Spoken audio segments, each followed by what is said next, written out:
Salam damai sejahtera bagi kita semua. Shalom. Kita bersyukur pagi ini kita boleh beribadah kembali. Kita boleh memuji, memuliakan Tuhan bersama-sama dalam ibadah online. Mari bersama saja kita bersatu dalam doa. Kita bersyukur ya Tuhan buat hari ini. Kalau kami boleh ada sebagaimana kami ada pagi ini, kami tahu itu adalah anugerah-Mu ya Tuhan. Terima kasih buat setiap hal yang Tuhan percayakan sepanjang minggu ini. Terima kasih Tuhan buat pengorbanan-Mu bagi kami. Terima kasih buat pemeliharaanmu ya Tuhan. Terima kasih buat pertolongan-Mu. Pagi hari ini kami mau memuji, memuliakan Engkau. Hati kami meluap dengan rasa syukur kami, karena kami tahu kami ditolong Tuhan, kami diselamatkan Tuhan, kami dimerdekakan Tuhan. Dan dengan penuh keberanian kami menghadap tahta kasih karunia-Mu. Kami terima pertolongan pagi hari ini Tuhan. Kalau kami berkata satu hari lagi Engkau menolong kami, itu ada rencana yang indah buat setiap kami.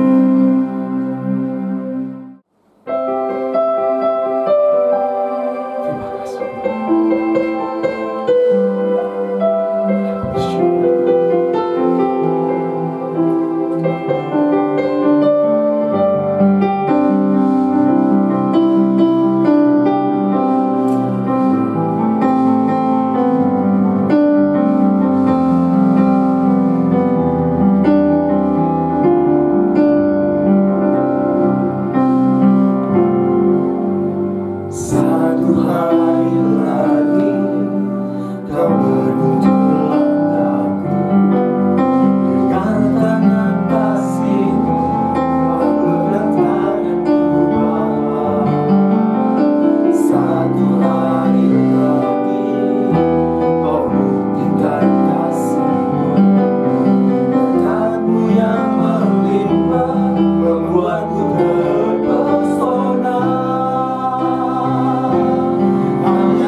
kebesaran-Mu dan tak tertanding kekuatan-Mu Tuhan. Kau ada bagiku, senang jiwa dan pengharapan telah ku serahkan untuk rencana-Mu Tuhan. Kau ada atasku, harga Kau layak ditinggikan.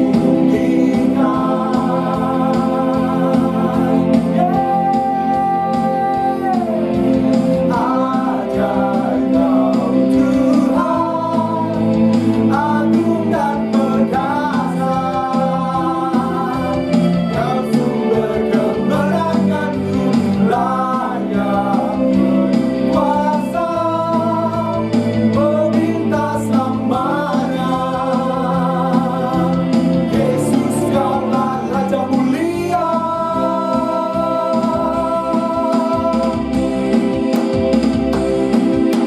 Bahaya kebesaran-Mu dan tak tertanding kekuatan-Mu Tuhan. Kau pegang bagiku, senang jiwa dan pengharapan telah ku serahkan untuk rencana-Mu Tuhan. Kau ada atasku, harga Kau yang layak ditinggikan. Oh yeah. Ajaib Kau Tuhan, agung dan perkasa. Kau sumber kemenanganku, layak berkuasa, meminta selamanya. Yesus Kaulah Raja mulia. Ajaib Kau Tuhan, agung dan perkasa. Kau sumber kemenanganku, layak berkuasa, meminta selamanya. Yesus Kaulah Raja mulia.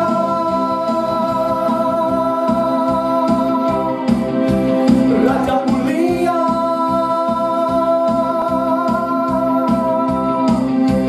Raja mulia.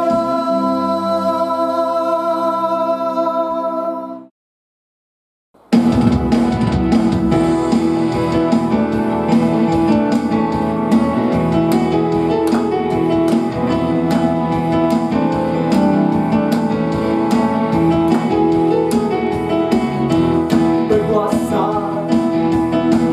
di surga, bertahta dalam kemuliaan. Dialah Tuhan Allah kita, namanya berkuasa, membebas umatnya.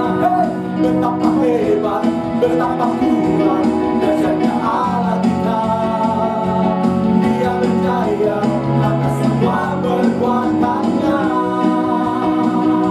Betapa hebat, betapa kuat dahsyatnya Allah kita.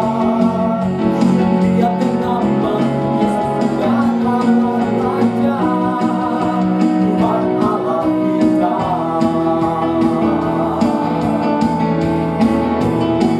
Sama-sama katakan, berkuasa di surga, bertahta dalam kemuliaan.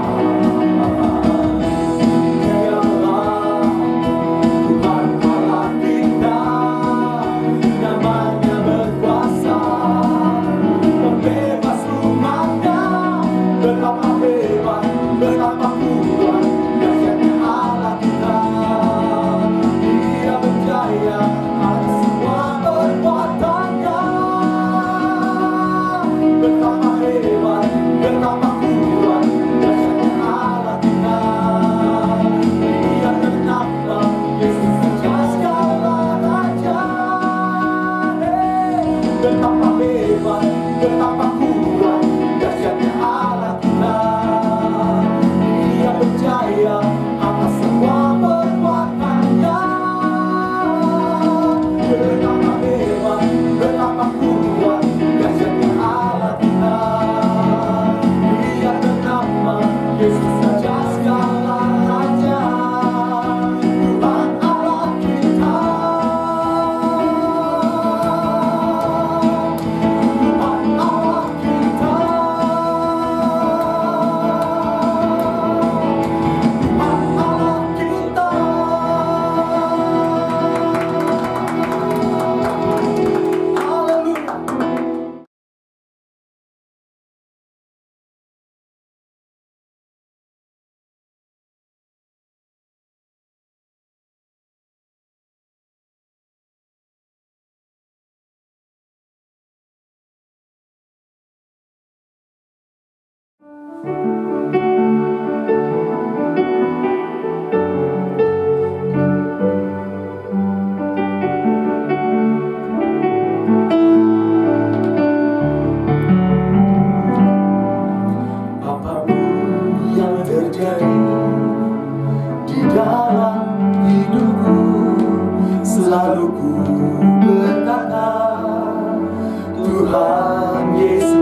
pagi hari ini pakai masker, mengikuti anjuran pemerintah.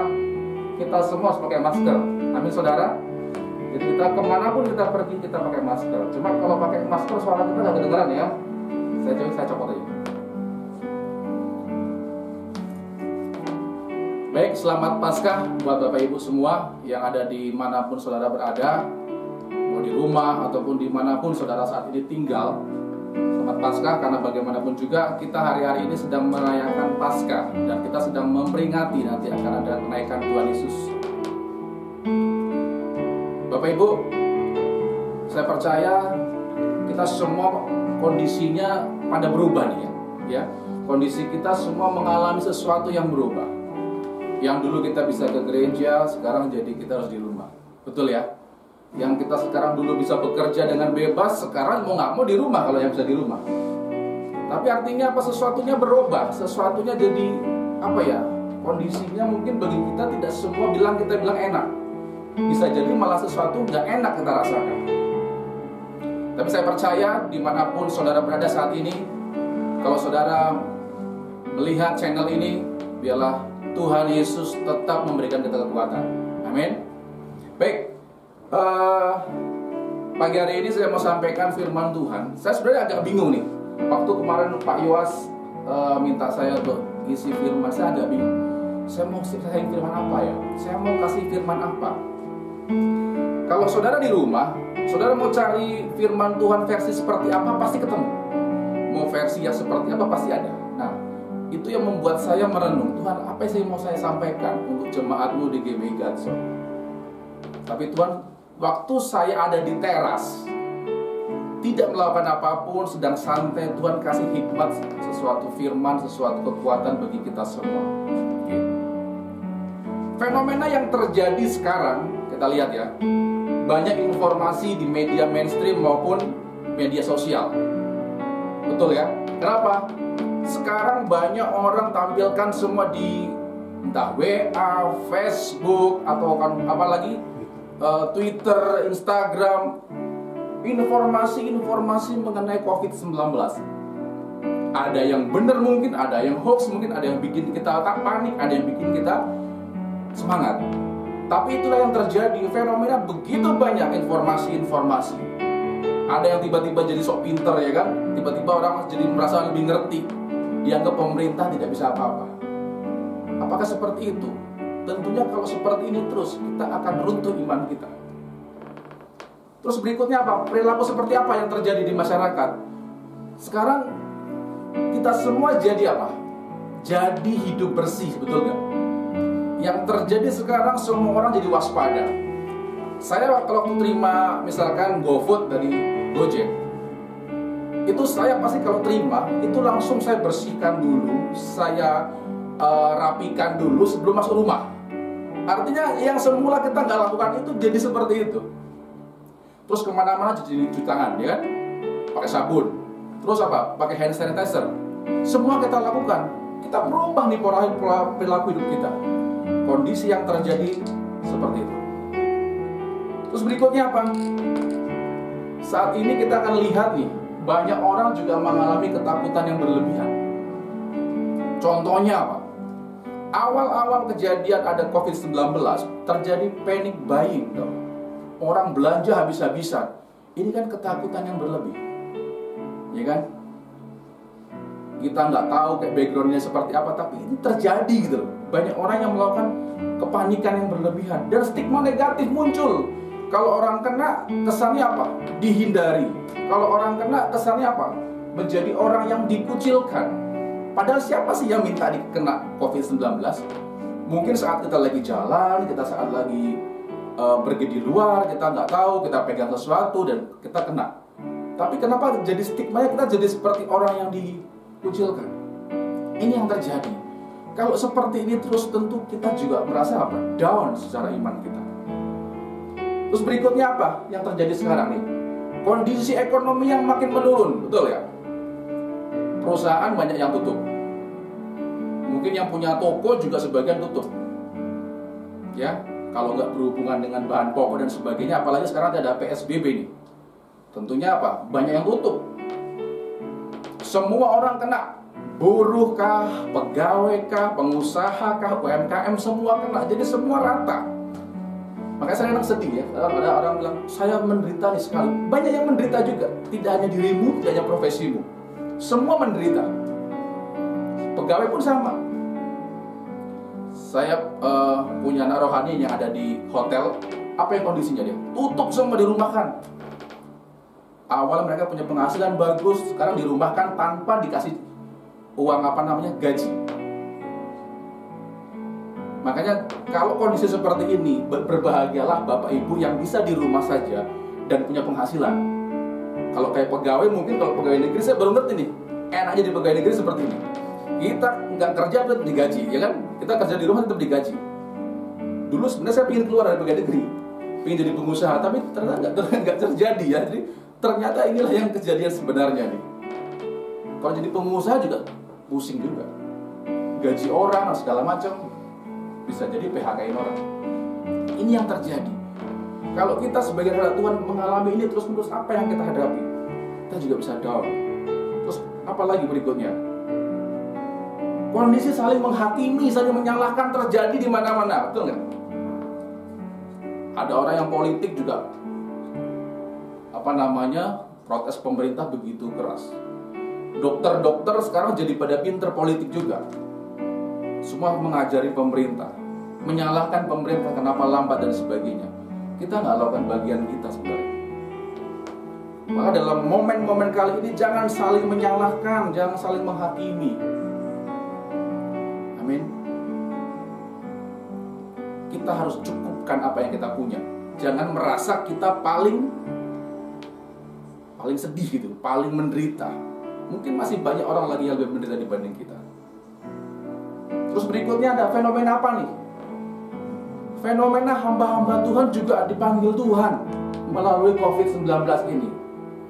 Saya pribadi sedih dan ikut turut berduka cita tentunya, turut bersimpati.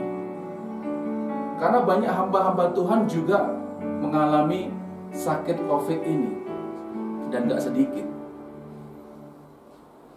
Terus gimana jemaat berpikir, aduh hamba Tuhan aja kena, pendeta besar kena, gimana dengan kita? Gitu. Gimana dengan kita semua di sini? Mereka kan punya tim pendoa syafaat, mereka kan punya juga tentunya kepekaan dengan Tuhan. Tapi disinilah fungsi kita di sini adalah bagaimana kita tetap menjaga iman kita. Berikutnya apa? Fenomena apa yang terjadi? Tempat usaha tutup, bahkan gereja pun tutup, betul ya? Bar-bar tutup, diskotik tutup, gereja juga tutup. Lengkap semua, semua sama. Mau gereja besar, mau pakai LED besar, mau pakai full tim musik, semua tutup. Tuhan gantikan dengan online semua, media menggunakan media sosial, menggunakan YouTube dan sebagainya, live streaming. Sudah lagi tidak melihat kemampuan mereka secara finansial, semua dibikin sama Tuhan. Semua gereja sama. Makanya kalau kondisi seperti ini, saya sangat yakin kalau kita nanti bisa ke gereja, saya yakin Bapak Ibu pasti semua akan meresponi gereja dengan benar. Dulu mungkin malas-malas ke gereja, sekarang ngerti rasanya nggak ke gereja ya. Pasti saudara kangen sama gereja, rindu pengen ke gereja. Tapi inilah saatnya Tuhan bikin sesuatu yang berbeda. Apalagi fenomena yang terjadi, begitu banyak fenomena yang terjadi. Kondisi saling memberi, ya kan? Saya tadi lihat TV, sedih juga ya. Bukan sedih ya, bangga lah ya. Ternyata orang Indonesia itu baik-baik. Orang ada yang menabur, dia punya tanah untuk diwakafkan sebagai makam, ada yang ngasih uang orang-orang, ada yang ngasih sembako. Indonesia itu punya kekuatan sebenarnya. Dari sisi apa? Gotong royongnya gitu. Ini terjadi di mana-mana. Sekarang kita lihat nih, kalau acara di TV, kita lihat ada yang dari GPI itu, acara yang nyumbang juga itu. Aduh, namanya Victoria atau apalah itu namanya, saya lupa namanya. Artinya apa? Orang tergerak untuk memberikan donasi gitu. Orang tergerak untuk menabur. Untuk apa? Untuk berbagi kepada rumah sakit dengan APD dan sebagainya, berbagi ke semua orang lain dengan sembako dan sebagainya. Ini terjadi Bapak Ibu. Dan yang terakhir, kondisi apa yang terjadi? Keluarga semua berkumpul di rumah. Bagi yang sudah berkeluarga. Semua pada bekerja dari rumah, work from home, dan sekolah dari rumah. Semua dilakukan di rumah. Nah, berapa lama kondisi ini bisa kita lalui Bapak Ibu? Berapa lama? Kalau kita merasa ini tidak, atau merasa kapan ini selesainya, kalau kita nggak mempunyai iman yang kuat, kita nggak mempunyai sesuatu yang memberikan semangat roh kita, ya kita pasti jangan down.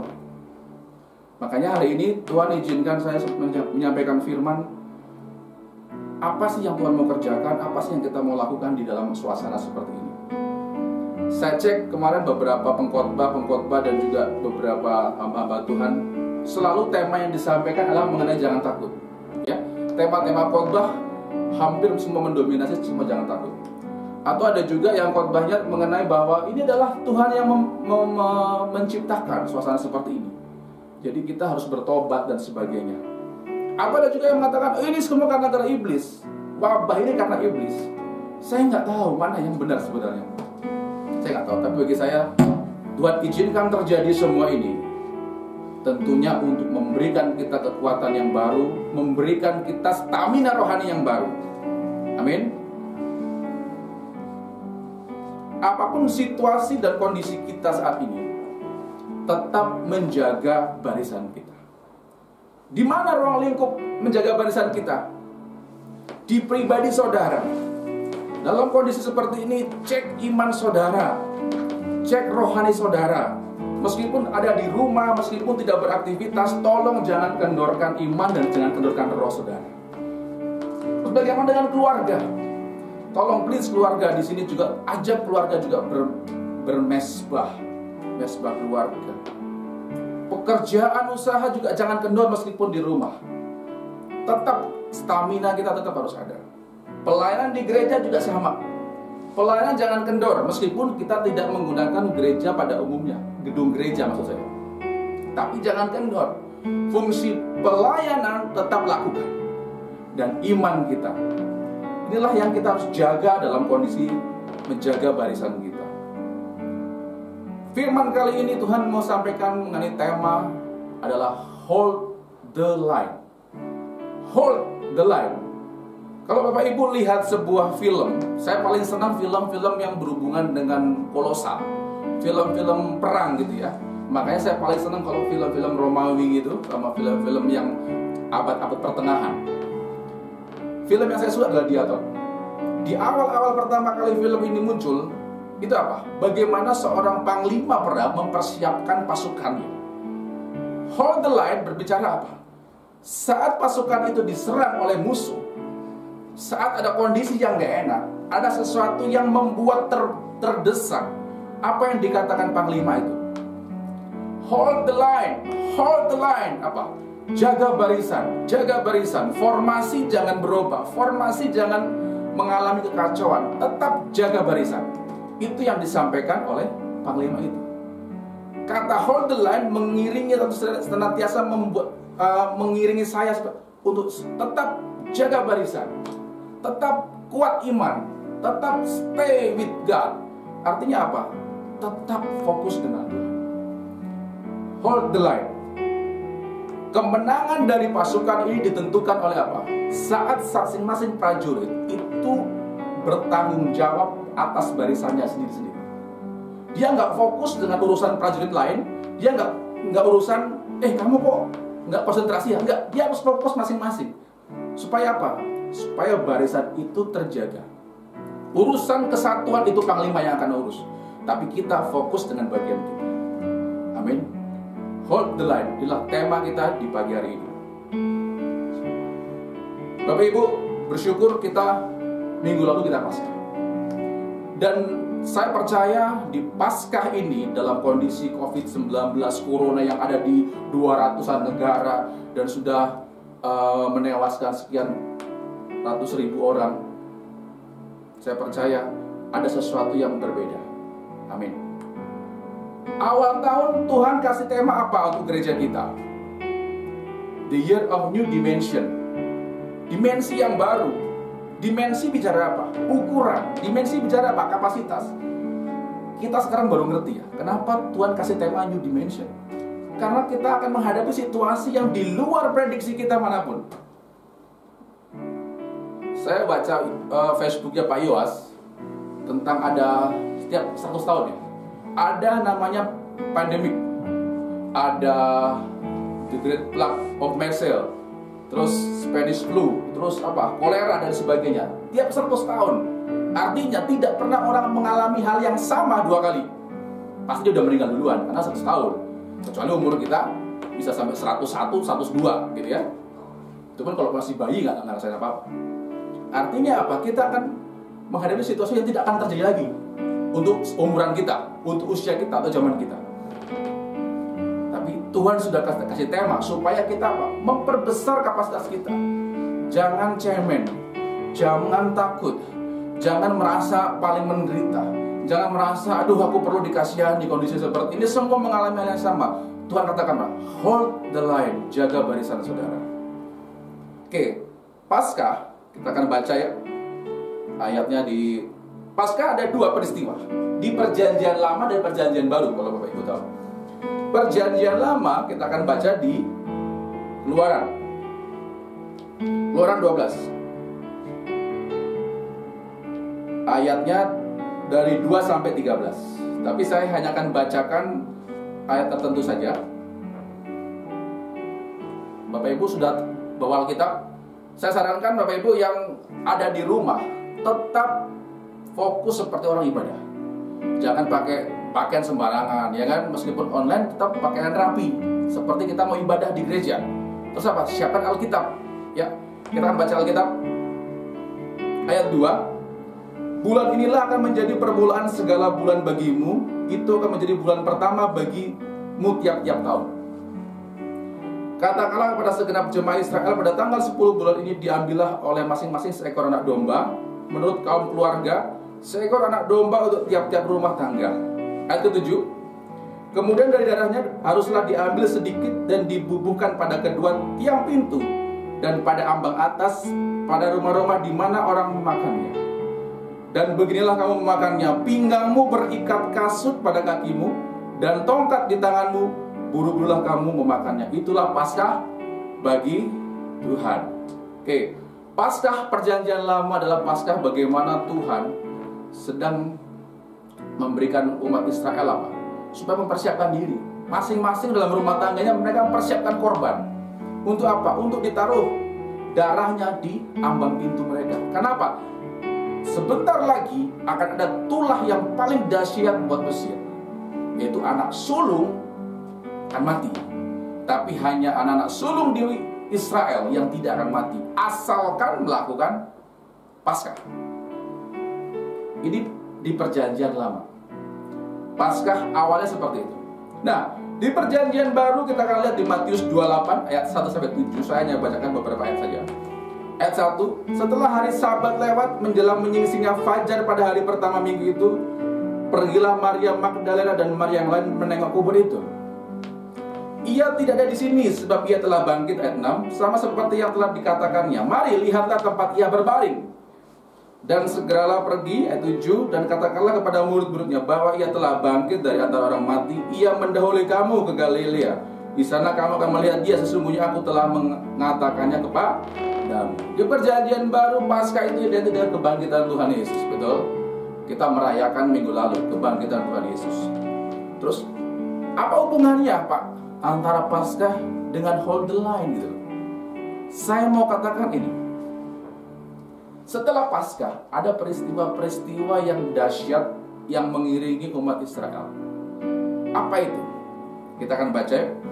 Apa sih prinsip-prinsipnya? Kita bisa menjaga barisan kita, hold the line istilahnya. Kita ambil dulu dari Perjanjian Lama. Peristiwa setelah Paskah yang pertama, Paskah di Perjanjian Lama, tadi saya ingatkan mengenai apa? Mengenai bagaimana Tuhan akan memberikan tulah buat Mesir. Akibatnya apa?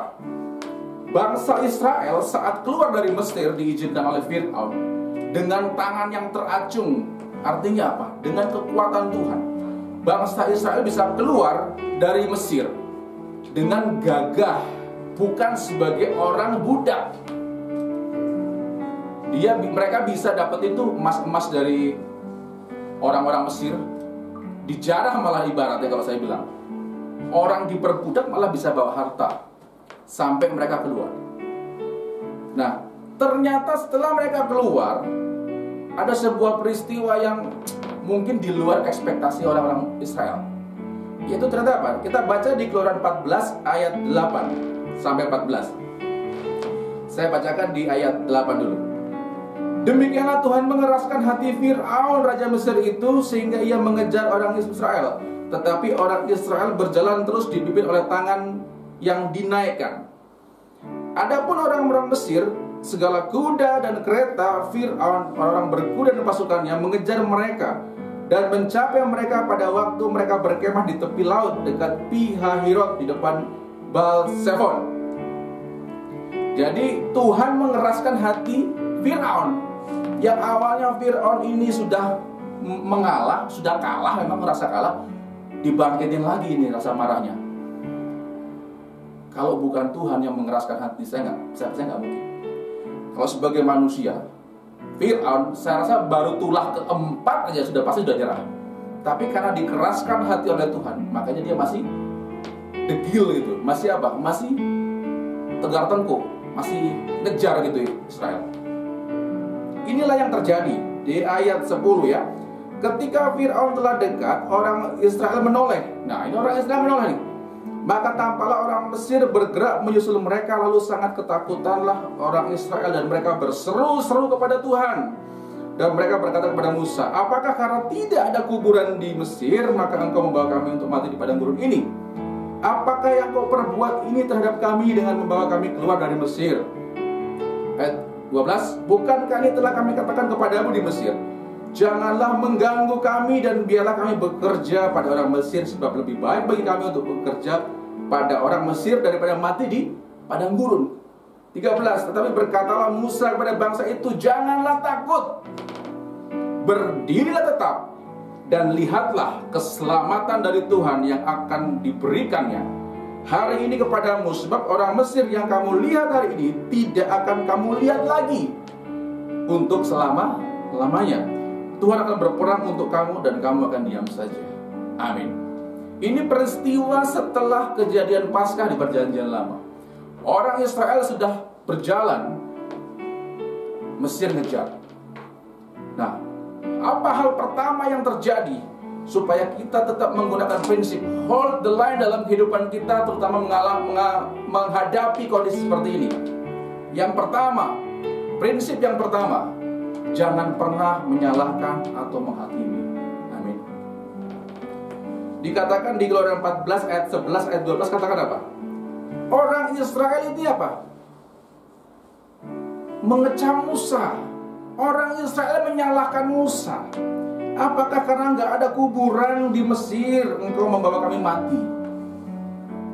Apakah yang kau perbuat pada kami? Bukankah telah kami katakan, jangan ganggu kami, biarlah kami bekerja di Mesir.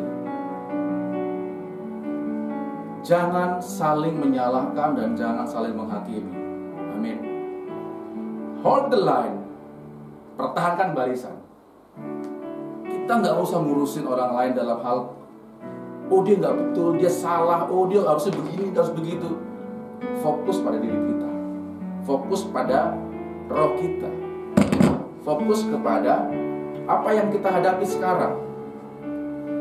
Jangan seperti bangsa Israel yang apa? Menyalahkan Musa. Aduh, kalau ini kami mati di pasti.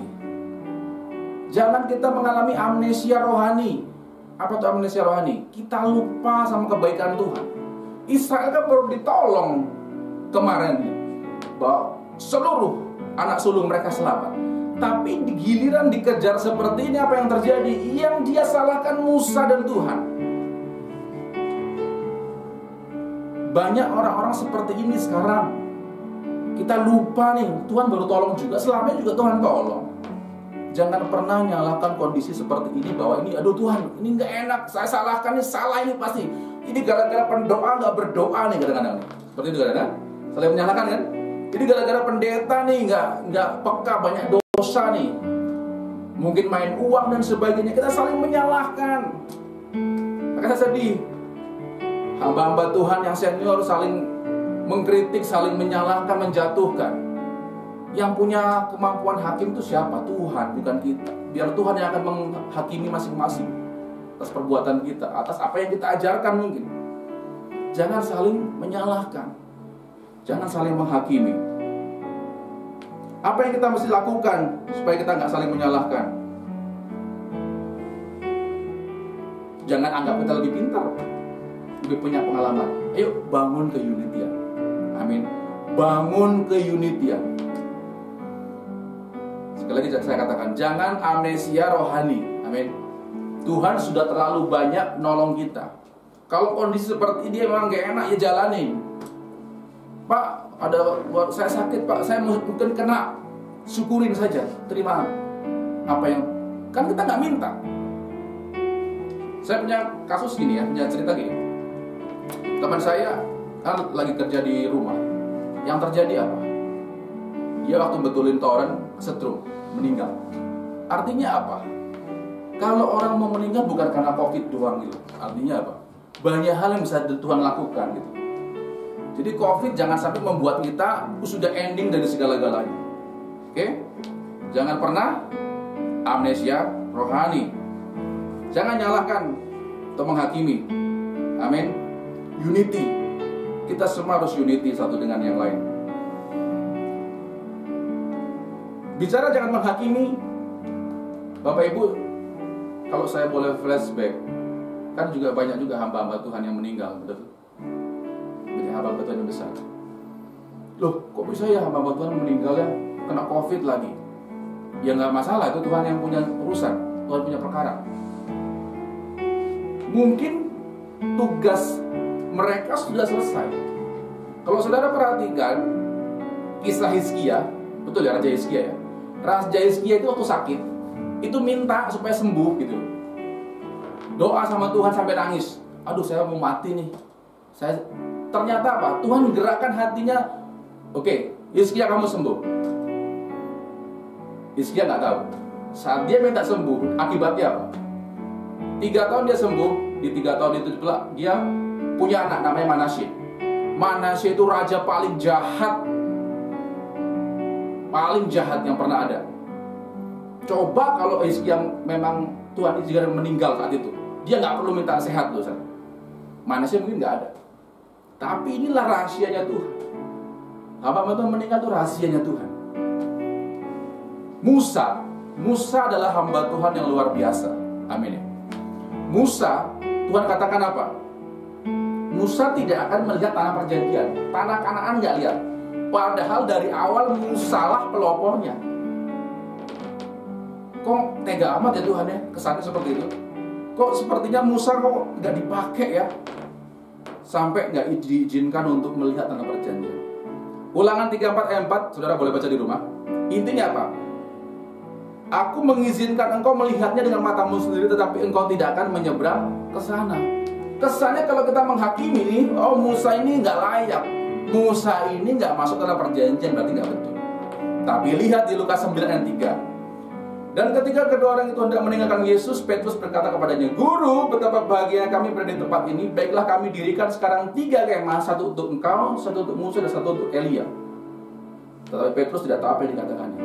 Artinya Tuhan kasih penghargaan Musa demikian excellent. Bisa sama-sama dengan Tuhan Yesus, Elia. Ini kan kalau kita hanya lihat kulitnya, oh Musa nggak masuk dalam perjanjian ya. Ternyata Musa ini masuk dalam sebuah rencana Tuhan yang luar biasa. Yang pertama apa? Jangan saling menyalahkan dan menghakimi. Hold the line. Kita nggak berpikir orang lain dulu, kita berpikir kita dulu. Emang kita udah pasti benar, ya? Yang kedua, di Keluaran 14 ayat 13. Kita baca 14 ayat 13.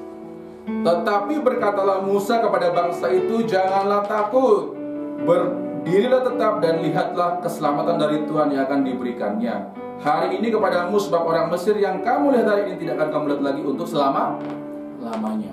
Nah, apa yang Tuhan mau dalam kondisi kita saat ini adalah tetap fokus dengan Tuhan. Jangan takut. Kenapa? Karena keselamatan dari Tuhan.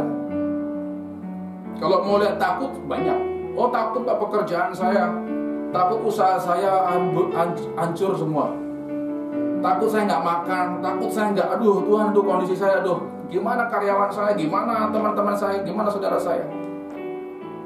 Saya punya saudara ipar saat ini Gojek.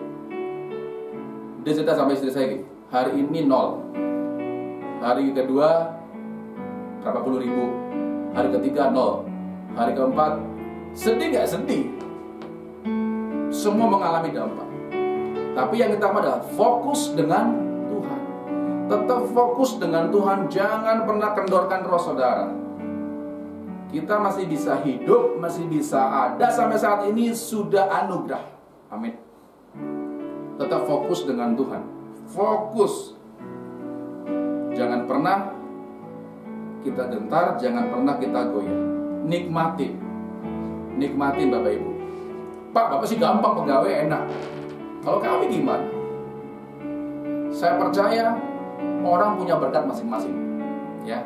Orang punya sumber daya masing-masing. Mungkin kalau tadi ada dahlan nih, laundry gimana laundry? Aman?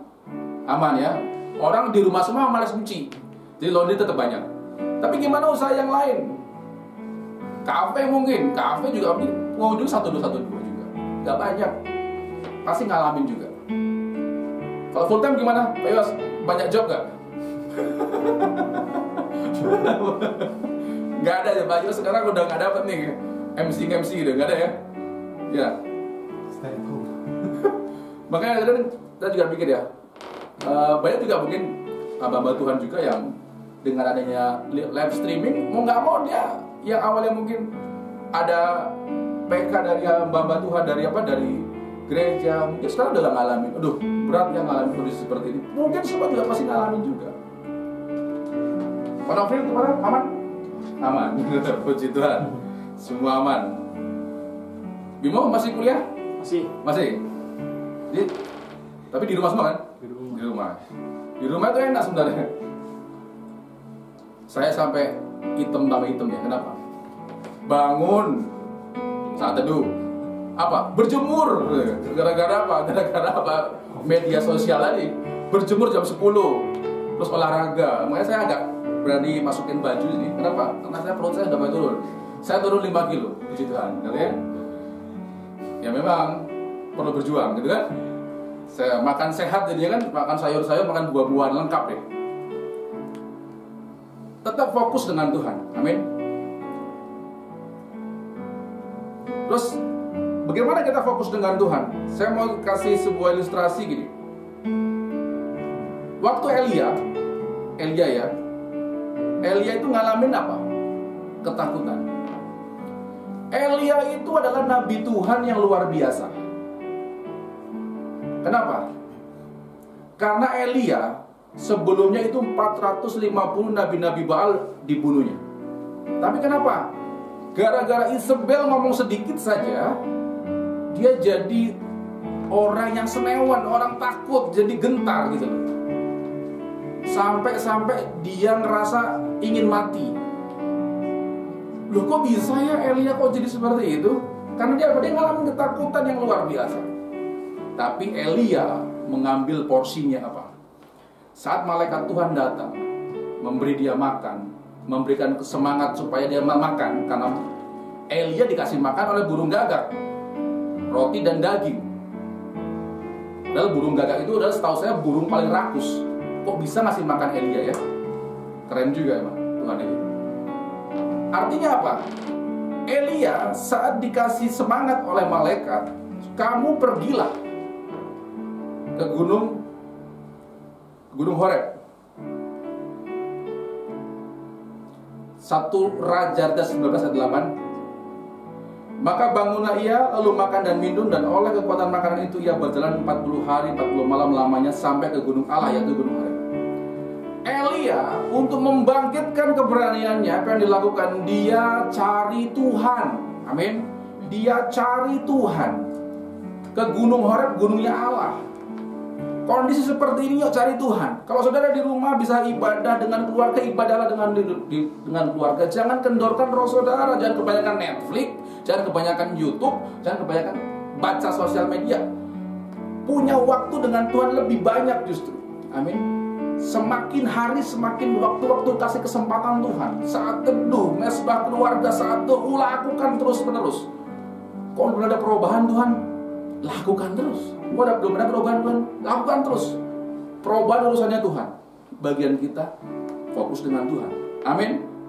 Yang ketiga, yang terakhir, saya akan ambil dari peristiwa yang ada di Perjanjian Baru.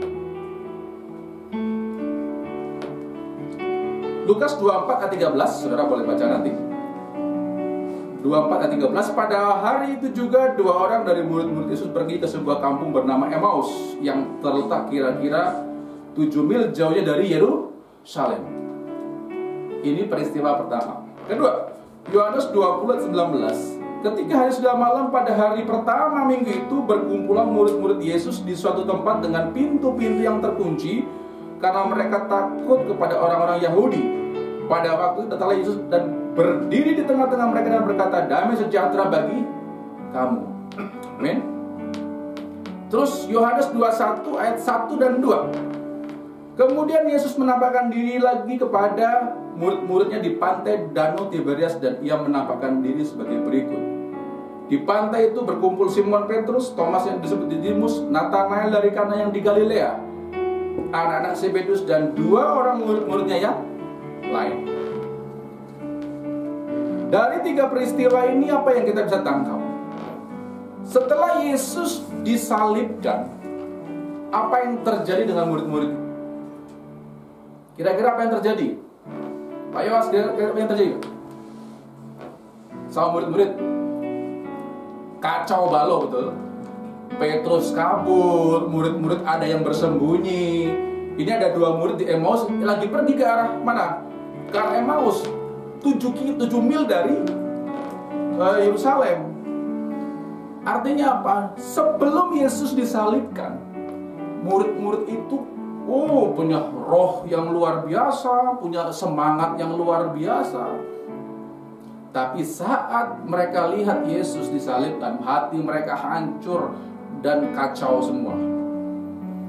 Kondisi seperti ini kan terjadi sekarang, ya kan? Sekarang saudara mau seperti apa? Terjadi semua hal seperti ini. Tapi yang terjadi saat Paskah, di saat Paskah Yesus bangkit, apa yang dilakukan? Yesus datangin tuh murid-murid satu-satu. Ada yang lagi bersembunyi karena takut, Tuhan datang, damai sejahtera lah kamu. Ada yang lagi bekerja nih, sekuler lagi nih, Petrus, nelayan lagi, Yesus datang ke sana. Artinya apa? Kondisi yang menakutkan terjadi, tapi selalu ada Yesus yang memberikan kekuatan. Maka poin yang ketiga yang mesti kita punya adalah tetap setia dengan panggilan kita. Jangan pernah tinggalkan panggilan kita. Amin. Yesus datang ke Petrus supaya mengingatkan kembali ke Petrus, apakah kau mengasihi aku, kata Tuhan. Kenapa? Petrus kembali melakukan pekerjaannya. Petrus kembali apa? Kembali melakukan pekerjaannya semula. Dia lupa panggilannya dia dulu. Setiap kita harus tetap setia dalam panggilan kita, meskipun kondisi kita tidak baik, kondisinya nggak enak, tapi tetaplah pegang panggilan kita. Apapun situasi yang terjadi, janganlah kehilangan panggilan Tuhan. Tetap kerjakan panggilan Tuhan. Mau apapun di bidang kita, pelayanan jangan ditinggalkan. Amin. Gereja, meskipun kita nggak ketemu jemaat, tetap lo lihat jemaat. Tetap lo perhatikan jemaat. Jangan tinggalkan panggilan kita. Jangan cari selamat sendiri-sendiri nih cerita ini. Panggilan kita apa? Tetap kerjakan. Amin. Dalam situasi yang gak enak ini tentunya kita hadapi sesuatu juga kita harus banyak fokus dengan Tuhan. Oke, terakhir kesimpulan, bagaimana kita menjalankan prinsip hold the line? Yang pertama, tidak menyalahkan dan menghakimi. Yang kedua, tetap fokus kepada Tuhan. Dan ketiga, tetap pada panggilan Tuhan. Masih ada berapa menit lagi, Pak Yes? Saya mau kesaksian terakhir biar selesai nih.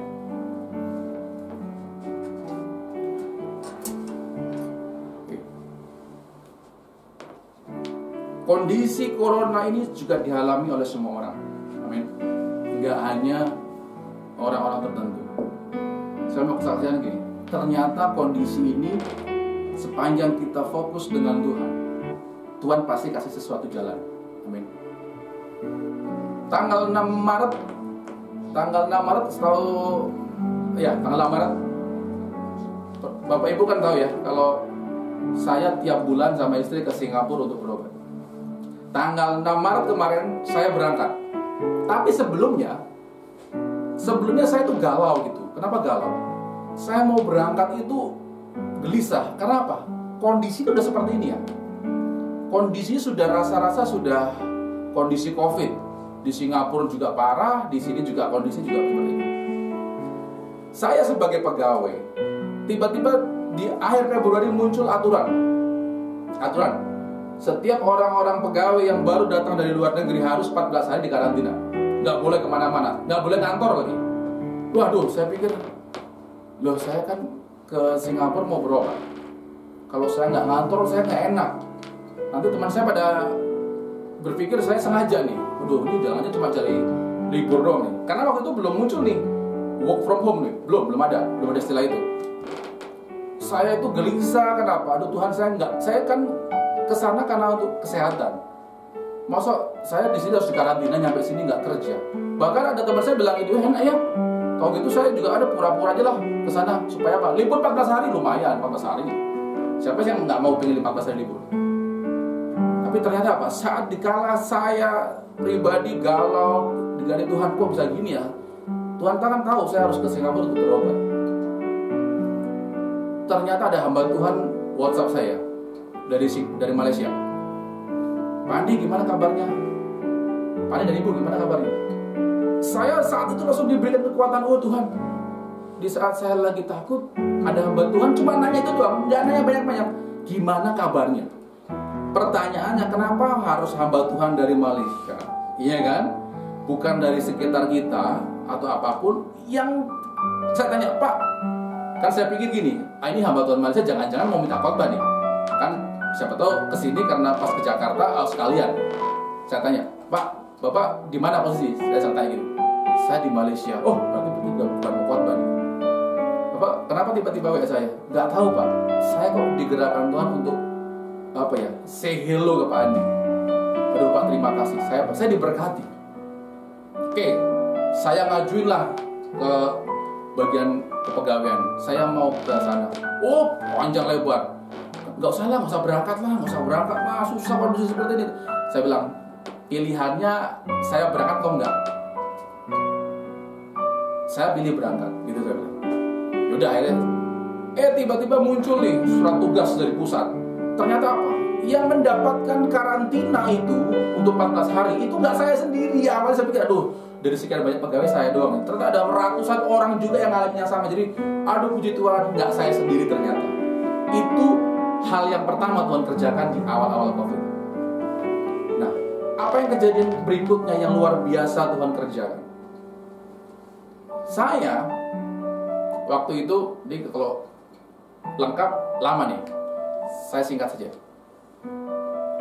Saya tiap bulan sama istri itu ke sana itu karena memang harus pakai obat sana, ya kan? Harus pakai obat dari sana, dan selama 2017 sampai 2020 tidak pernah ada kata dari mereka gini, Pak Andi, Bu Eni pakai obat di Jakarta ya, pakai obat di Indonesia.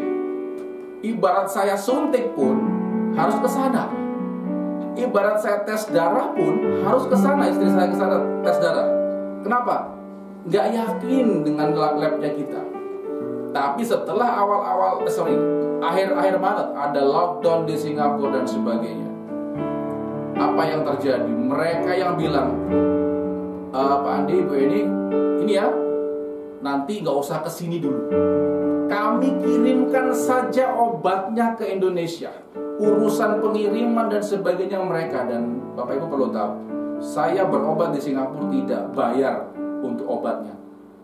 Itu mereka kirimkan mereka tanya alamat rumah di mana, terus gimana cara ngirimnya, terus mereka akan ngurus dengan BP POM, bea cukai dan sebagainya, karena yang dikirimkan adalah obat yang tidak diperjualbelikan di Indonesia.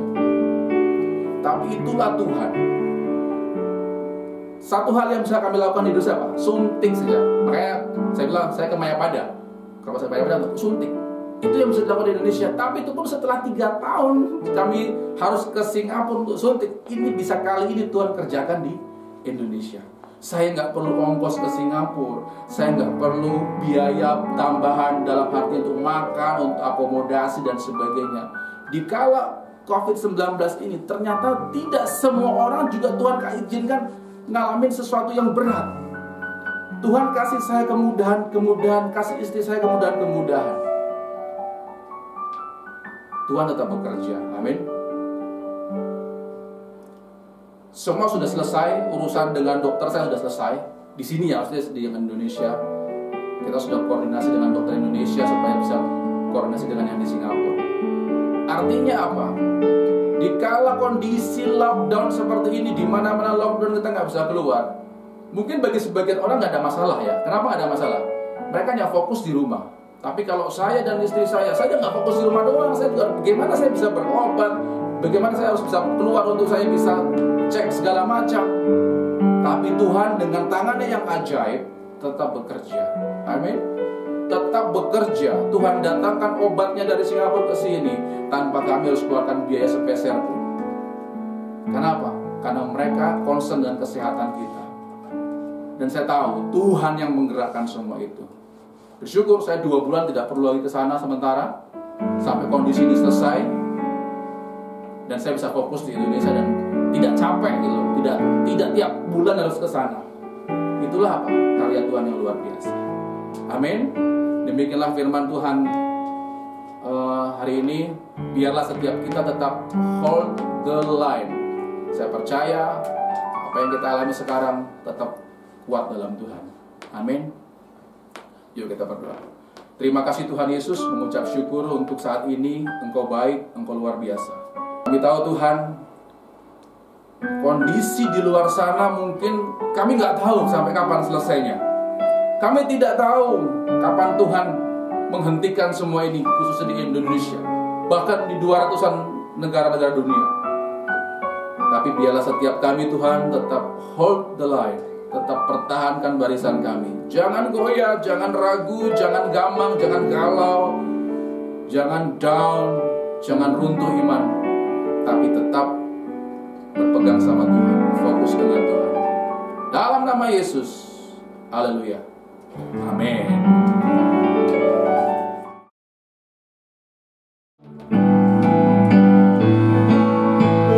Percaya janji-Mu ajaib, terukir dalam kehidupanku. Berserah di dalam kekuatan.